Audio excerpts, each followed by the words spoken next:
Okay, time out.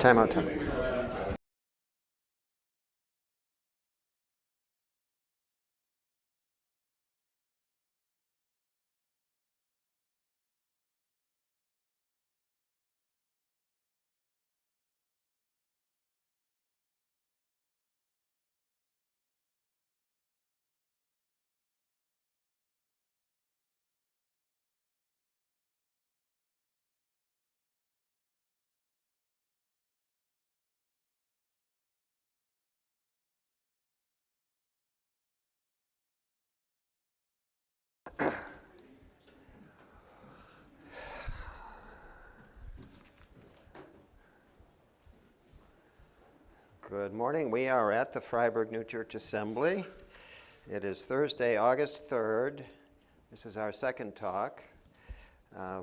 My title is The Story of Jacob's Ladder, Going Within So We Can Go Back Out into the World. And I am Gard Perry. So I will do a brief reprise of our theme. We're in the Biblical Week. And as the previous Roz Taylor did, I'll just read a portion of this that in this week we find that Swedenborg provides guidance for our journey within the Bible. Specifically, he outlines passages to advance the story of humanity's development and the spiritual growth of every person. This week, we will explore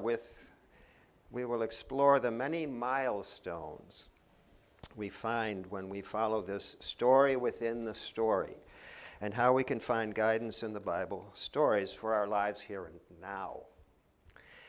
So, it's such a pleasure to be here, such a privilege. So please take a moment just to, we're so grateful to be here. We can be here. There's so many people who would love to be here who cannot.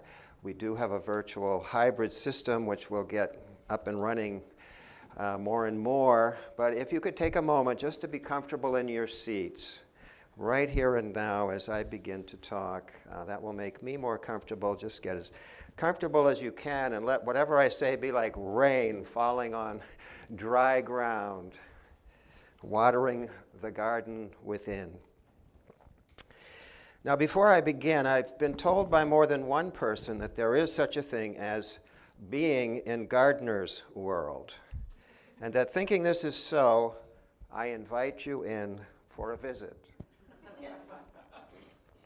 The good news is that my doing so is intended to benefit you in your world, and my aim is to bring knowledge and insight from my reading of Swedenborgian ideas to help you live in your world today and every day. Now, those of you who attend the discussion group know that each presenter at 11 o'clock is asked to give a 1 minute or less summary of what they wanted those who heard the talk to take home with them. Here I say that I wish you to know that there is an inner meaning of the sacred text from which I will read, that it describes the Lord's inner life and our own, and that at its heart is a deeper kind of love for the neighbor. And that this is something the Lord did while he lived in the world, and it is something that we can do too. So in this morning, I will, to begin, read the story of Jacob's Ladder, portion of it, followed by Swedenborg's treatment of the angels going up and down the ladder from the Standard Edition. Then I will interpret that treatment in a meta-translation, which you'll hear defined, present its relation to our regeneration with specific application to our interpersonal lives. So let's get started. From the book of Genesis, the story of Jacob. Jacob left Beersheba and set out for Haran. When he reached a certain place, he stopped for the night because the sun had set. Taking one of the stones there, he put it under his head and lay down to sleep. He had a dream in which he saw a ladder resting on the earth with its top reaching to heaven, and the angels of God were ascending and descending on it. There above it stood the Lord, and he said, I am the Lord, the God of your father Abraham, the God of Isaac. I will give you and your descendants the land on which you are lying. Your descendants will be like the dust of the earth, and you will spread out to the west and to the east, to the north and to the south. All people on the earth will be blessed through you and your offspring. I am with you and will watch over you wherever you go. I will bring you back into this land. I will not leave you until I have done what I have promised you. When Jacob awoke from his sleep, he thought, surely the Lord is in this place, and I was not aware of it. He was afraid. He said, how awesome is this place? This is none other than the house of God, the gate of heaven. Early the next morning, Jacob took the stone he had placed under his head. He set it up as a pillar and poured oil on top of it, and he called the place Bethel.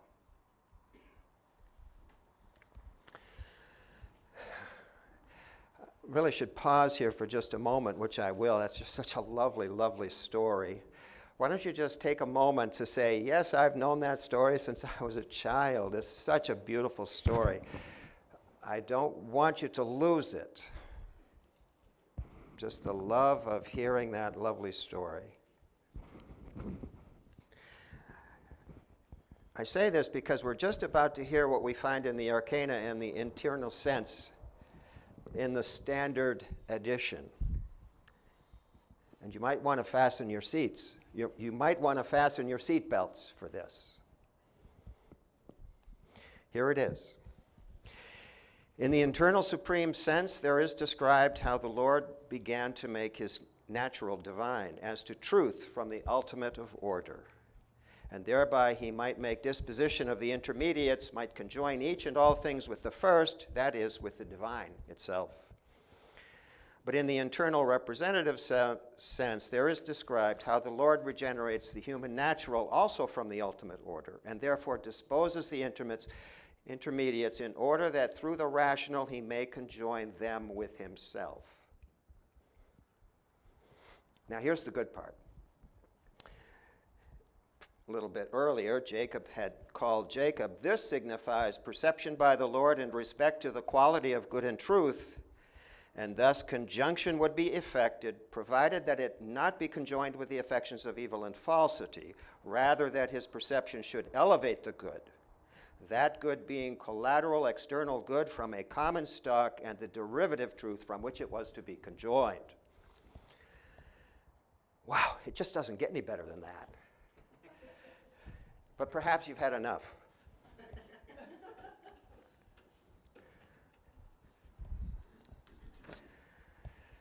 Bob Curvin, one of the 4 lions of my theological education at the then Swedenborg School of Religion, would have asked, that is what the text says, but what does it mean? Standing where I am standing now, in a 2006 lecture titled Good and Truth, a meta-translation, George Dole wrote, do I know from experience exactly what our theology is talking about? What do I call good? What do I call truth? That is, can I in fact make an effective connection between doctrine and life, in this case between the doctrines and my life? Continuing, George writes, it involves regarding the general terms of the theological works, and by the way, we just read a string of them. Those are all general abstract terms. It involves regarding the general abstract terms of the theological works as blanks, filling them in so that, for example, when I read something about, quote, how the Lord regenerates the human natural and disposes the intermediates. Those blanks I have to fill in with specific instances of the human natural from my own everyday experience. It's a bit of a pain, says George, because it means I really have to stop and think. But I hope by the end of the paragraphs that I'll give as an example, you'll suspect that it might be worth it.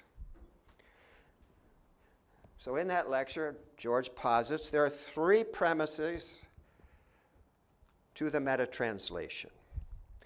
The first is that my own interpersonal relationships, that in my own interpersonal relationships, what is good is actually caring about you, caring about your well-being, and that truth is understanding clearly what you are trying to say, what might be on your mind. That's the first premise.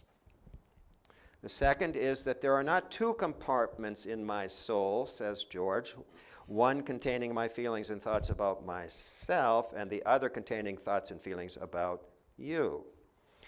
No, I am to love the neighbor in the same way I love myself. I am to see myself in the same light in which I see my neighbor, the light of genuine knowledge.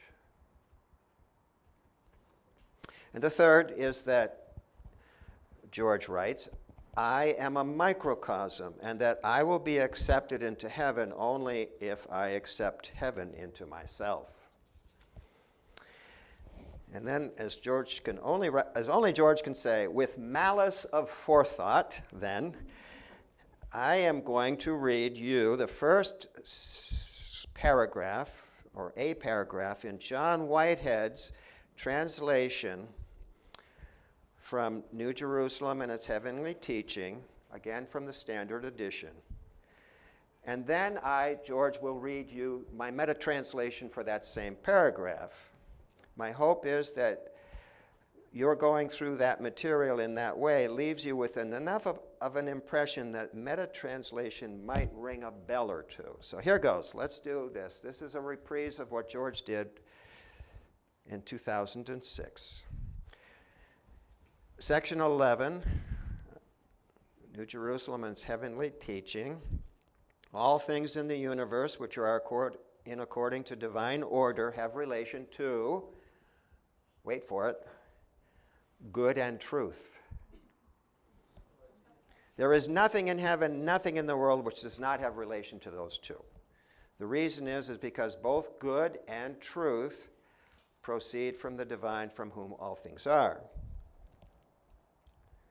Okay, George took a step back. He says, here's the meta-translation for that one. Look it up in George. As anybody knows George, he knows he cared about you, he loved you, and he wanted to understand you. So that when he looked it up in George, that's what he found. That's where he found good and truth. And here's how it came out. My entire humanity, to the extent that I am truly human, comes down to caring about you and seeing you clearly. This applies to everything in my soul, in my whole being, because caring and seeing come from the deity who is the source of everything. Now, these are the only two paragraphs I'm going to read from George, but I'm just going to do that one more time, because here's the abstract version. All things in the universe which are according to divine order have relation to good and truth. There is nothing in heaven, nothing in the world that does not have relation to these two. The reason is because both good and truth proceed from the divine from whom all things are. Very abstract.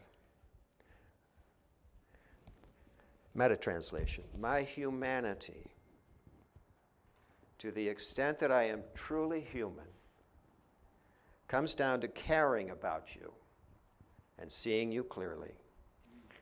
This applies to everything in my soul, everything in my whole being, because both caring about you and seeing you clearly come from the deity from whom comes all things.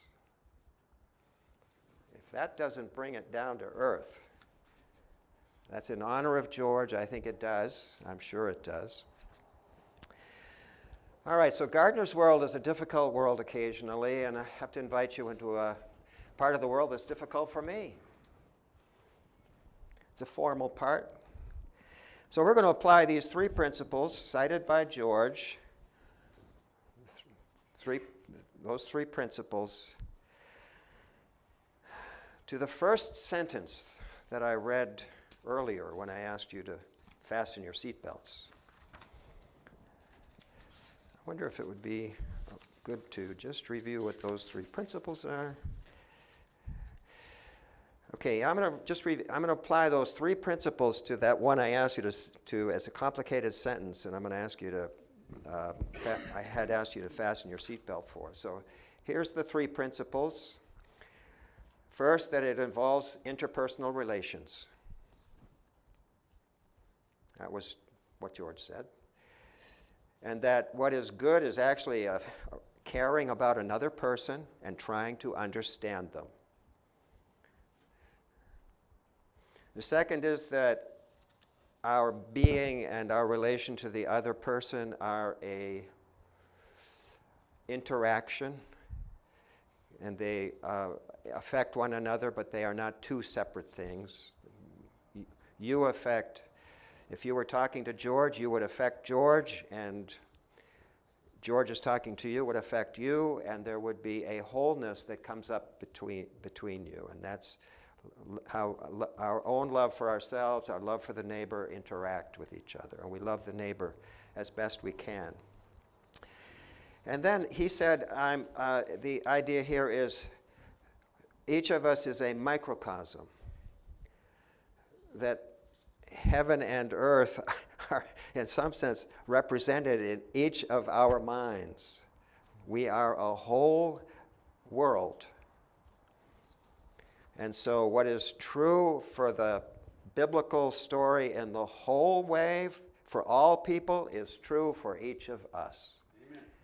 All right, so let's go to this one. Now, here's where the work starts. The first sentence is this, and in the internal supreme sense, and that, by the way, of course, we're talking about Jacob's ladder, and in particular, the part where the angels ascend and descend. This is Swedenborg's one sentence about that from the highest level, the Lord's level. In the internal supreme sense, there is described how the Lord began to make his natural divine as to truth from the ultimate of order, that thereby he might make disposition of the intermediates and might conjoin all things with the first, that is, with his divine being itself. There it is. What does this come out? How does this come out? I'm just going to give a little bit of a process, a methodology. There's a methodology to this, by the way. This is not a paraphrase. This is a rendering of the Latin text using the principle of meta-translation, where I just give you just two big ones. The natural turns out to be the Lord, and the Lord is the Lord while he lived in the world. That's the historical Jesus. That's Jesus walking among us, among them. He's a human with a divine core of his being. So the natural is the Lord while he lived in the world, social realm, his interpersonal relations. It's his human world. And the ultimates of order, by the way, are his senses, seeing and hearing and feeling, standing.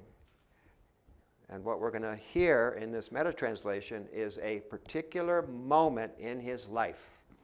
And I have plenty of time afterward to assess how historians can surmise with plausibility any particular moment in the life of the historical Jesus, the Lord, while he lived in the world. And I simply surmise one. And I give him a role. He is a teacher. And it is young in his glorification, very young. Why do I say that? Because we're going to get to this. Why do I say that? Because Jacob's leaving his Isaac and Rebekah and Esau he's running away because he got himself in trouble by, quote, stealing his brother's birthright. This is very early in the whole narrative. He has no children. He hasn't met his wife yet. So let's very quickly, he flees from the Holy Land. He goes back to his mother's birthplace, specifically to his mother's brother, Laban. And I'm going to do this so quick, he meets his wives-to-be, Rachel, then Leah, 7 years, becomes very prosperous, gets a word from the Lord, it's time to leave Laban and go back and return, and he brings a gift to his brother Esau. There's forgiveness, and they settled in the land together. And then, of course, very quickly on, the 12 sons grow up. They become jealous of Joseph. So this is the whole story, and I'm going to come back to this part. Becomes jealous of Joseph, try to kill him. Fortunately, they do not, based on the wise counsel of their oldest brother. Let's sell him as a slave to Egypt, which they do. And in Egypt, he is quickly thrown into jail through no fault of his own, interprets a dream from Pharaoh, and rises to the top of the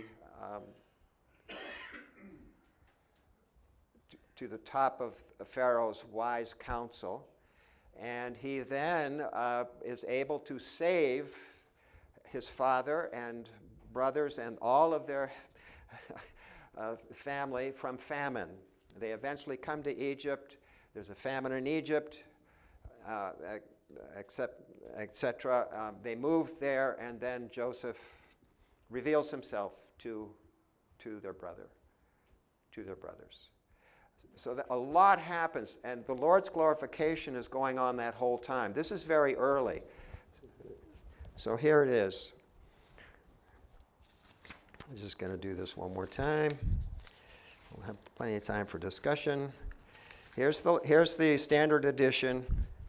In the internal supreme sense, there is described how the Lord began to make his natural divine as to truth from the ultimate of order, and thereby he might make disposition of the intermediates, might conjoin each and all things with the first, that is, with the divine within himself.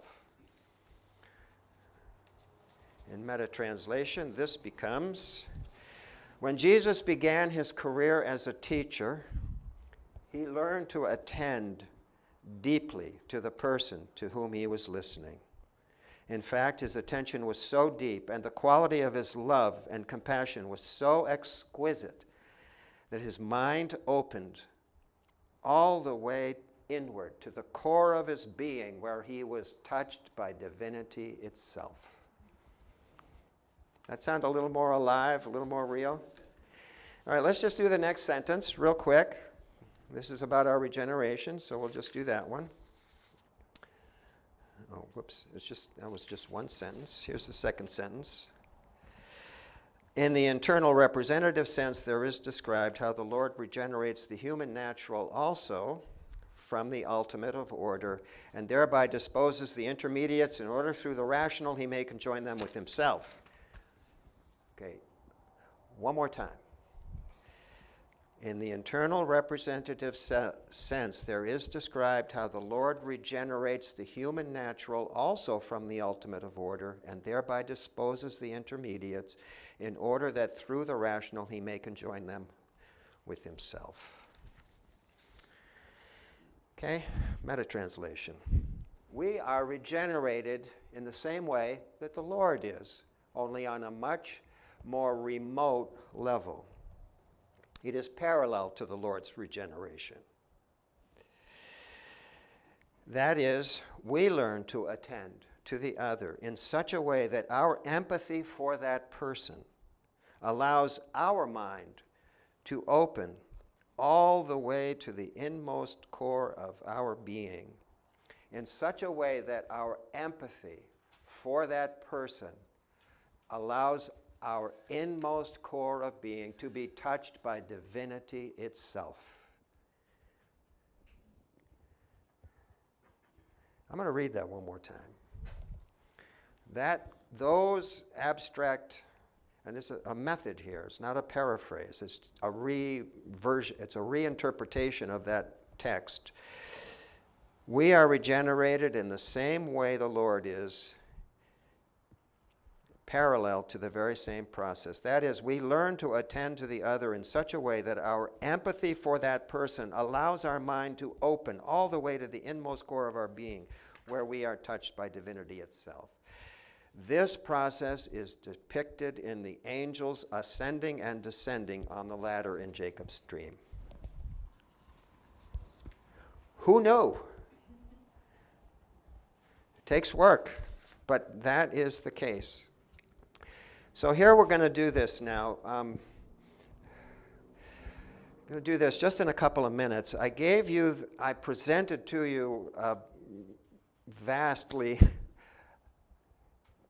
condensed summary of the literal text. I'm going to give you a similarly vastly condensed summary of the interior text within the life of the Lord while he lived in the world. This is the level of the glorification as he experienced it, as illuminated by the meta-translation process. And then we'll place this one moment as a teacher in that context. And then I have one more thing to do. Genesis 12, verse 1. And the Lord said to Abram, "Go from the land of your fathers to a land I will show you." In this meta-translation rendering of that verse, Jesus is already a young adult. This is, by the way, way different than the conventional idea, which is where he's a literal infant. So this is a parallel interpretation. The two can go together. He's a young adult. He's been recognized as a potential teacher in Nazareth, where there was a synagogue, and he was training, memorizing scripture, following the holiness code, going through rituals, fasting. He would have been about 18 in our land, our view. When his inner mind was opened all the way to divinity itself, and the Lord opened his, what is called the inner man, and he felt oceanic love for all human beings. He saw and felt as God sees and feels the whole human race. It was overwhelming. Sitting there in Nazareth, he was not knowing what to do with this. So that's Abram. Isaac is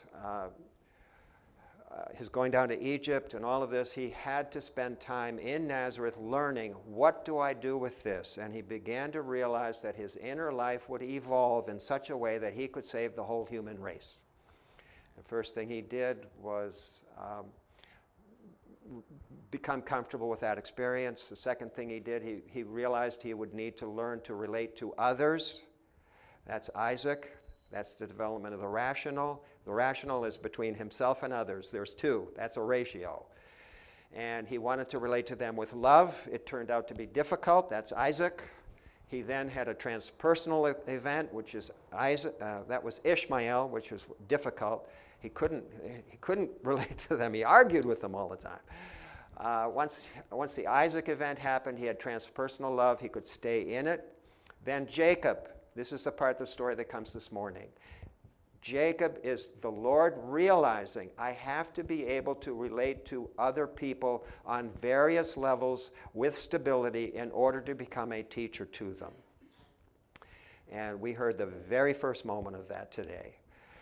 He spends a long time. That's why the Jacob cycle is so long. So many things happened. 7 years, 2 wives, lots of cattle. And then it's very complicated to leave because at this point he becomes a stable teacher. He's able to teach compassion. And the name change to Israel is that his students now, not the disciples quite yet. The disciples that we learn about in the biblical narrative are just the last 3 years of his life, really. There were 18 years prior to that where he was learning all this stuff. But according to Swedenborg, as revealed in this meta translation. So that part of the story, the whole Jacob complicated story, is the development of the people he was teaching, and once they learned how to be compassionate, because that's what he was teaching, how to love the neighbor as salvific. The Joseph story starts. And the Joseph story is when Jesus could leave the community he was in, at least for times. He didn't have to leave it physically, but he had to withdraw and meditate, because this is now back to the internal process of Jesus himself. And it's a very elaborate unfolding of the inner levels of his mind and how he gains complete, and I'm just going to use the word, mastery over his inner life, his outer conduct, and he had tremendous charisma. There can be no doubt from the biblical record that we read in the Gospels that this was an extraordinary human being. Okay, and then he was arrested. Why was he arrested? Not because of his teaching. It was because he had too many followers, and they were creating a problem in Jerusalem.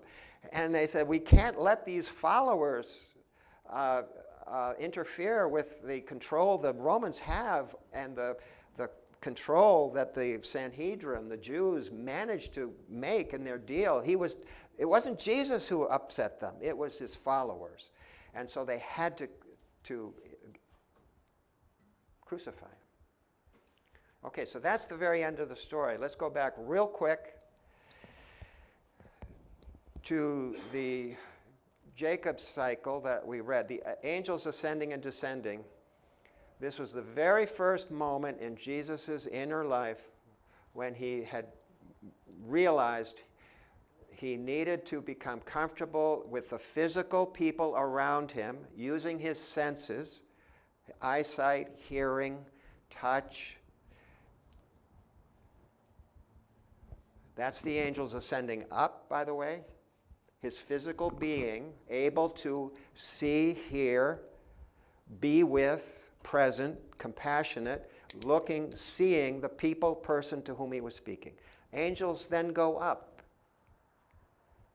That's his inner mind going up. Divinity now has some place to go, comes back down into his being. What happens then?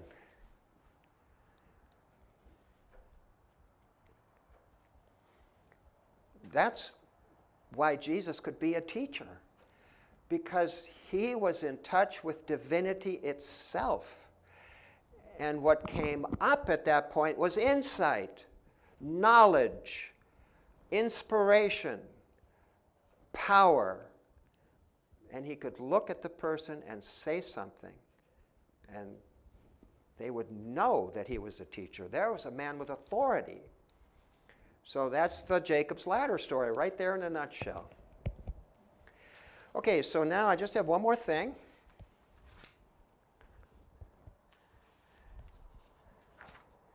I said that we were going to see how does this apply to us? Well, guess what? Our biblical theme, and those people who composed our biblical theme for the week said, hey, by the way, we can do this too. All right, so I'm actually going to invite you in. Everybody agree with that? How about let's try? So I'm going to invite you into a process. It's going to be very brief and rather highly guided. So there's no mystery here. I'm going to ask you to imagine yourself in a past situation or a future one that's very likely where you have a loved one in your life. I'm going to suggest an adult. It can be your spouse. It can be a colleague at work. It can be a beloved companion. Anybody with whom you have had in the past and might have in the future a one-on-one that's the real thing. And the person comes to you and says, hey, I need to talk to you. I need a little help. Have you got a minute? All I need you to do is to pick somebody. I'm not going to ask for hands. Just take a moment. I'll collect my thoughts. Less than a minute. Way less than a minute. 15 seconds. All right. You're with that person in your mind right now. And I'm going to simply guide you through what this teaching presents as an ideal interaction between you and that person. You're the listener, they're the speaker. And here goes. And I'm just going to roll with this. In an ideal world, and by the way, of course, it doesn't always happen this way, you would say, yes, I'm available. When would you like to talk and where would you like to talk? That's actually the best. You can make a little appointment. If it's right away, that's fine too. But in the ideal, you say, when would you like to, where, and you make an appointment, hopefully with the same day or within 24 hours. In that place, it's a nice place. It's a good place. It's private. No one's going to bother you. And you look at the person, look them in the eye. The person looks at you. And you know the person trusts you, maybe loves you. You trust the person, you might love that person. You look at them, you're in a safe place, a good place, you're ready to go. And you say, what's up? What's the problem? And the person simply begins to talk. All you have to do is listen. And in an ideal world, you would gradually let yourself be transformed and the listening process. And you would begin to do what Jesus could do. He would set himself aside. But I'm going to bring this back to earth. This is what we can do. We set our own selves aside, trying not to let interfering thoughts come in. Oh, wow, that happened to me too. Just let it go. And then you're listening with the person in complete oneness. And you gradually reverse your perspective. So the person who was object now becomes subject. You are that person, living through that experience as if you were that person, hearing the sounds, feeling the feelings, seeing what they see, because they're telling you that.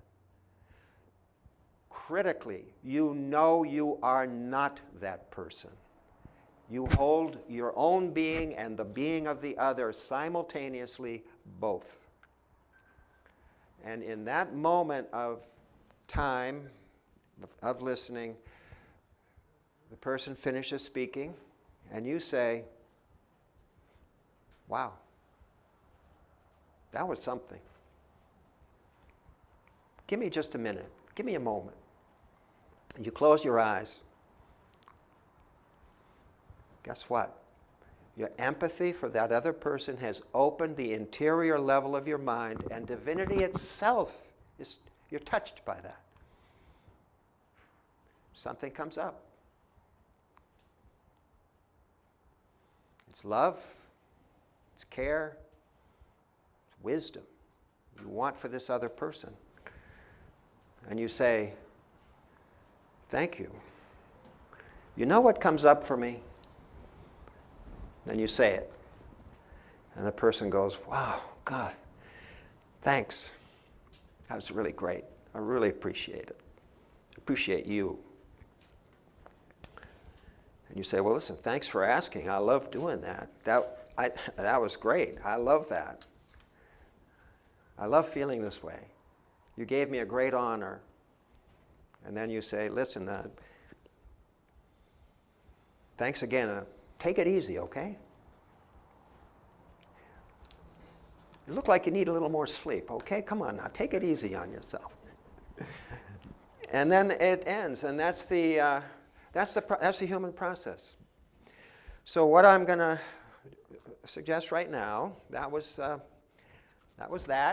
process. I'm going to just resum everything that this whole thing was about. That's the us in an example in a moment in time in our lives, illuminated by a moment in time in the Lord's life while he lived in the world, and a moment of time in Scripture, which happens to be Jacob's ladder.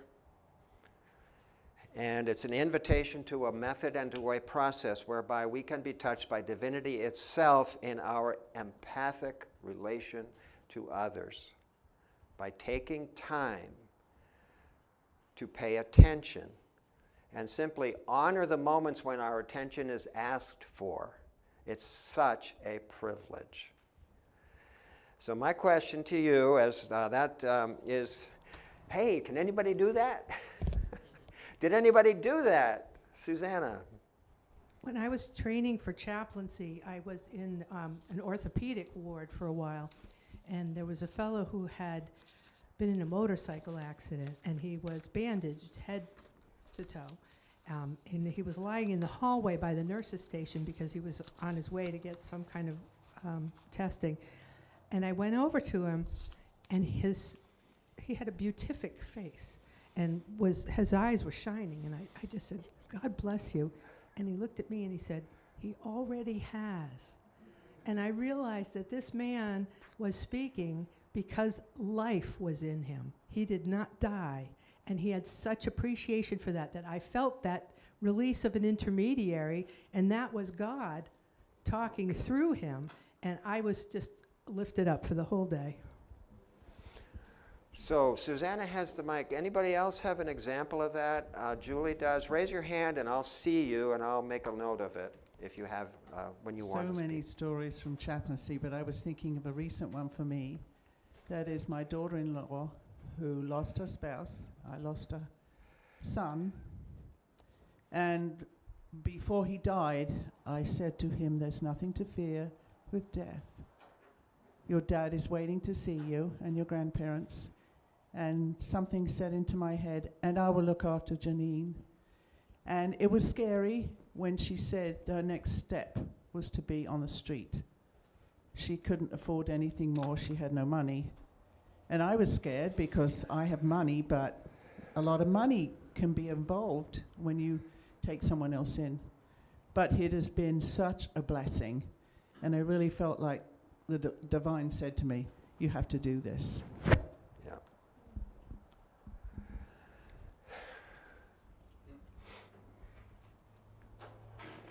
So any examples of interpersonal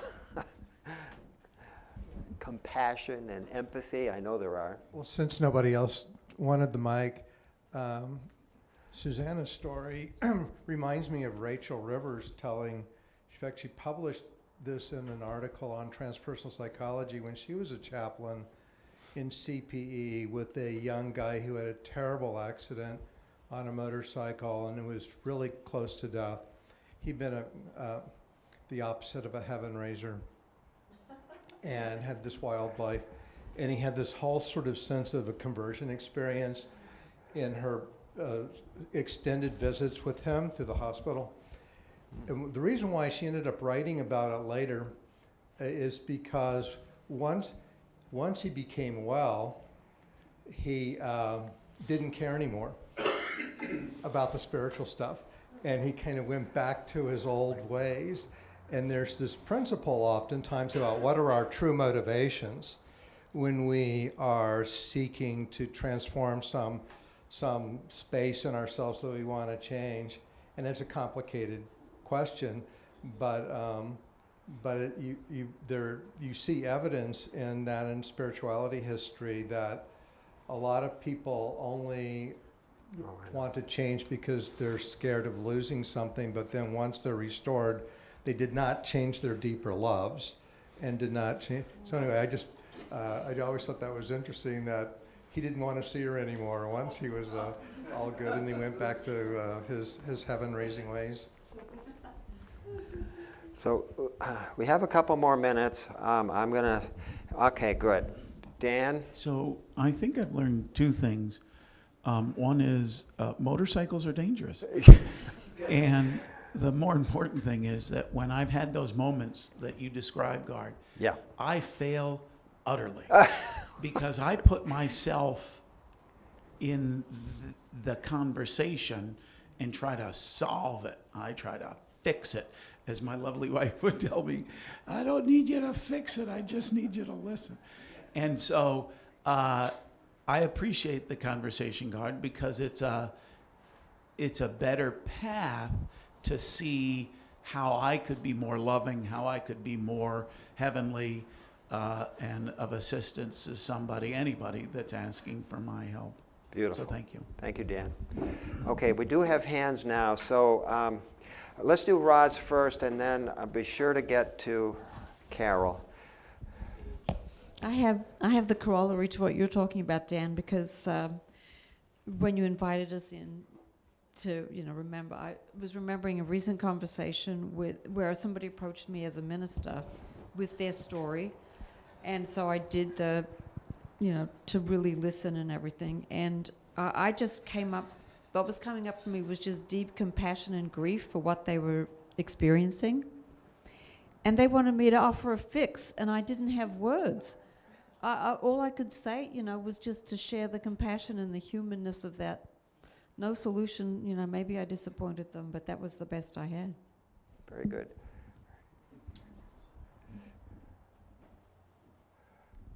First of all, thank you for your lecture. I've been listening from out there and thinking about how to formulate what I wanted to say. A little louder.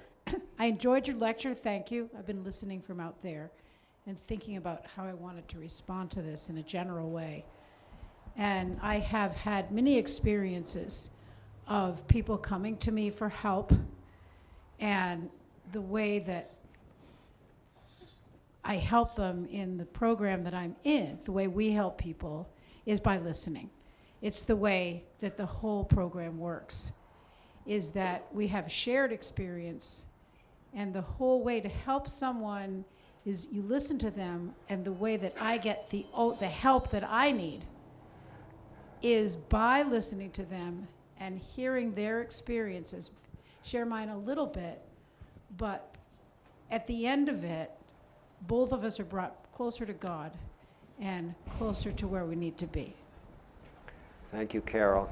I Susanna? just wanted to say one of the things that we're taught in chaplaincy is that before you approach the door of a room or a house when you're going to visit someone, that I kind of envisioned it as like having a shower, like that. Let everything about you drip off. Let it all go, and then you're ready to meet the other person fully, because we do get wrapped up in our own perspective on things. Could we give Colgate the last word? We're out of time right now, so Colgate, you'll get the last word. Thank you. When I first started teaching, I went into the studio in the morning, and there was a student sitting at his desk near a giant open window with a box cutter in his hand, and he was clearly not in good shape. And I'm young, and I don't know what the hell to do, but you just go over and you try to engage with that student. And it took about 45 minutes. And it was, when you said there was a conversation between two, that person was not receptive to conversation. The person was totally interiorly occupied. And it took 45 minutes to get him to realize that I was sitting beside him, that I was caring about him. I didn't want him to hurt himself, that I wanted him to speak to me. And finally, there's a little conversation, and I walked him off the floor. RISD has buildings all over the place. The nurse had come down a mile to this building, and we got him safe. The student it was a major breakdown, because later on in life, he just still didn't have it. he still had a problem. But the being patient enough to wait for the engagement was the, and not overreacting. I mean, you're kind of stupid. You got to just sit there and say, okay. It's sort of like, I'll talk to you tomorrow morning about this problem. I got to think about it all night.